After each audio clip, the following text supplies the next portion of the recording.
So, it looks like Capitano got the ending he wanted. He carried the souls of the fallen for hundreds of years without sleep, and now they can all finally rest. He even got the upper hand against the Shade of Death, and can create new rules for Natlan. So it's not a bad way to go. But I don't think this is the last we'll hear of him. With him becoming the master of Natlan's ley lines, it feels more like a transformation.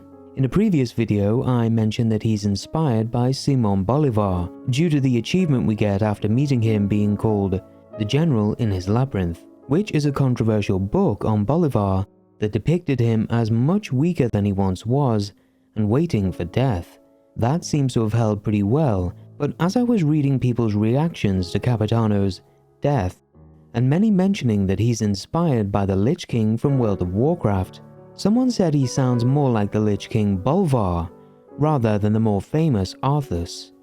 I don't normally make these sort of connections, but since the two are both inspirations for Capitano, Bolvar is just Bolivar without the I. So I did a lot of reading and watched a bunch of lore videos on Bolvar and the forces around him, and was surprised to find his story is linked to some Lovecraftian old gods that I didn't expect to find at all, with WoW's Yogg-Saron being an obvious reference to Yog-Sothoth as Gsoithoth in Genshin is. And this led me down a completely unexpected rabbit hole that might give us some clues about Capitano, Certology, and discovering why Teyvat is a doomed world during our visit to the Mare Javari. In WoW, Yogg-Saron is one of 4 old gods that were parasitic beings created by the Void Lords to corrupt the soul of a planet.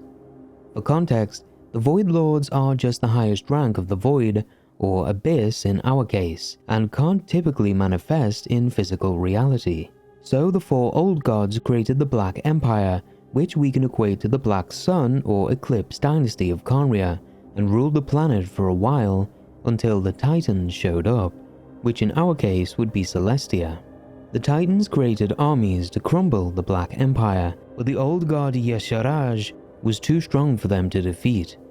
So the leader of the Titans reached down from the heavens and tore the old god apart, but this created a giant wound in the planet's crust, causing it to hemorrhage its lifeblood. The Titans realized that the old gods had embedded themselves so deeply into the planet that removing the other 3 would destroy it. So instead, they sealed them away deep below the surface, though their powers remained, and they were able to influence the people and events above. In Genshin, we've been told by a few entities that Teyvat is a doomed world, most proudly spoken by the Abyss Lectors. The fate of this world is already sealed. All shall turn to dust. If beings like Gsoithoth have burrowed into Teyvat's core, and removing them would destroy Teyvat, I can see why this sentiment keeps being repeated. Sanhaj Kampore of the Masters of the Nightwind even saw something similar with what seems to be Gsoithoth. He saw the black shadow that enveloped the lonely isle, burrowing at all boundaries like a tarsal maggot, ravaging like a fire. If beings like Gsoithoth have integrated themselves into Teyvat, it sounds a lot like the curse of immortality, as it becomes a part of the person, slowly replacing them so that removing it would be impossible. The Abyss also had Nibelung as an easy way to have integrated into Teyvat thousands of years ago, as dragons are manifestations of the planet's energies. Since there are almost certainly other old gods like Gsoithoth, I wonder if the Black Serpent related to Khaenri'ah was one of them, or if it was a rare manifestation of an even higher entity like the Void Lords of WoW. Though they didn't typically manifest in the physical world, it wasn't unheard of for the most powerful among them. It had fit the size of the reaction too, as we got help from Renova to defeat Gsoithoth. But looking back at Khaenri'ah, they needed 6 Archons, the Sustainer, and since Renova cursed the Khaenri'an people, she must have been there too, making 2 shades, indicating that whatever this being was, it was likely a much higher threat than Gsoithoth, which led me to wondering whether it was the entity that corrupted Nibelung, as there are a lot of connections you can make from his name being tied to Khaenri'ah's inspirations, like the Nibelungenlied. It'd also fit with the idea of damaging Teyvat by destroying the old gods if they'd fully corrupted or incorporated themselves with a dragon sovereign, though there don't seem to have been any negative repercussions from us destroying Gsoithoth. This might be due to the Pyro Sovereign not being completely corrupted or overtaken yet, the Traveler being a descender able to cleanse the Abyss, or the Primal Fire having special anti-Abyss-like properties though. I do wish we got a bit more lore on Gsoithoth during the Archon quest, but they could be saving it for later patches when we might see some actual repercussions from defeating it. And that place might be the Mare Javari. So now that Gsoithoth has been dealt with, and the Mare Javari likely coming soon, I think the next potential threat to Natlan is Certology.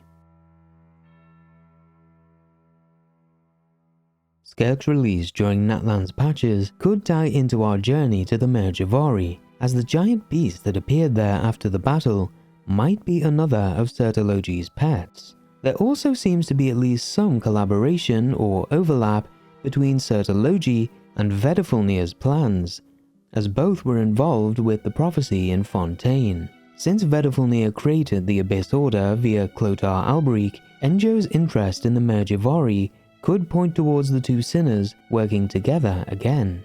Sanhaj exploding a mini Night Kingdom there seems to have destabilized reality due to the island shifting in and out of existence, and may be an area that the Night Kingdom can be exploited, especially if it's where Natlan's Irminsul-like tree was destroyed.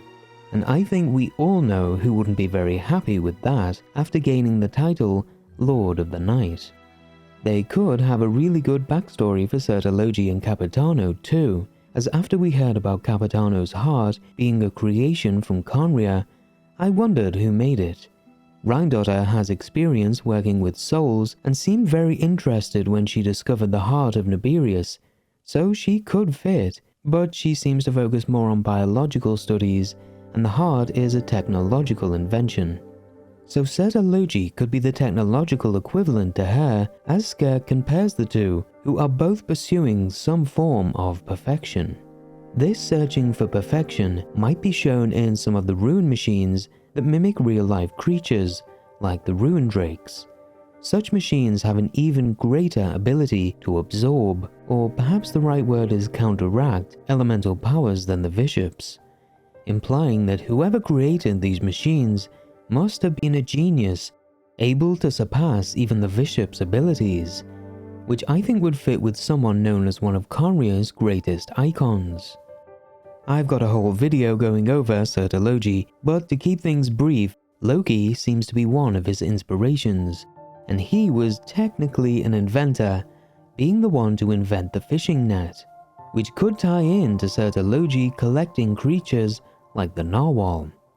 But more importantly, he was the parent of many monsters, like Jormungandr the World Serpent, which could translate to Certology inventing the Ruined Serpents. If he was the inventor of the Ruin Machines, or at least the most recent Khaenri'ah to work on them, creating Capitano's heart could fit his style of invention, especially since the humanoid Rune Machines all have a chaos core that drives them, like a mechanical heart.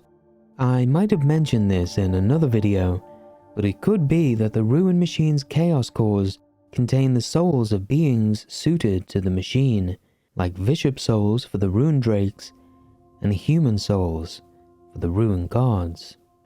Mixing biology and technology would line up with his ties to Vedifilnir too, with the Abyss Order's plan to turn Osial into some laser-firing mecha monster.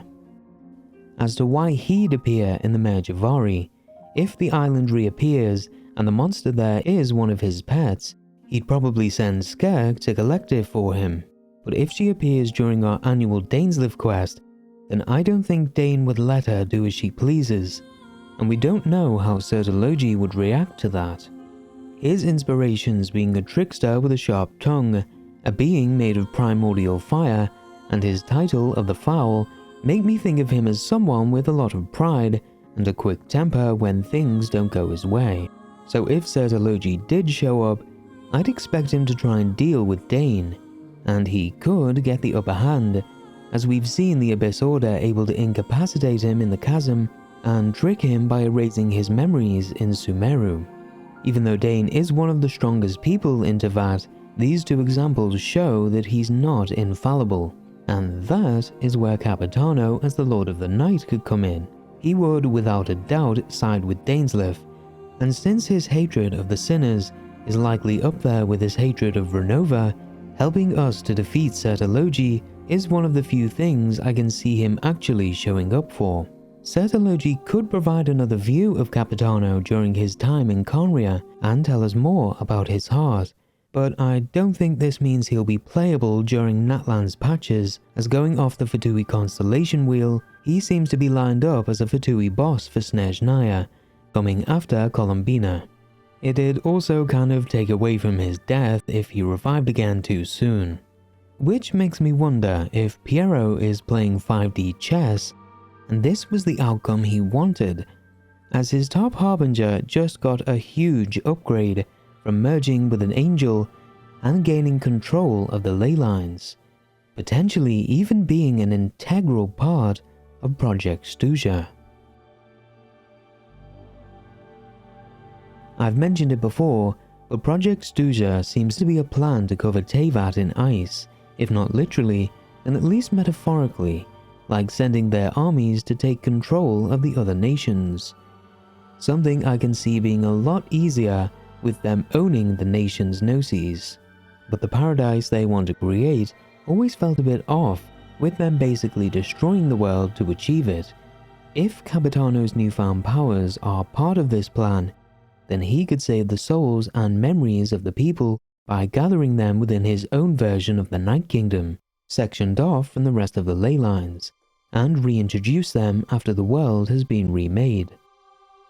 Since the Tsaritsa and Piero want to burn away the old world, I think the symbolic covering of the world in ice relates to the cycles mentioned way back in the prayers circlets. Teyvat goes through cycles in these stories, with the prayers for Illumination circlet describing the end of a cycle dominated by ice. The eternal ice had just begun to thaw, and the first fires were still new, indicating the Project Stuzha might be a ritualistic ceremony in order to usher in a new cycle by covering the world in ice and then burning it all away. If this is some sort of divine law or mechanism, then the in-between part might be an opportunity for the Tsaritsa and Piero to gain access to the Primordial One's throne and take it for themselves.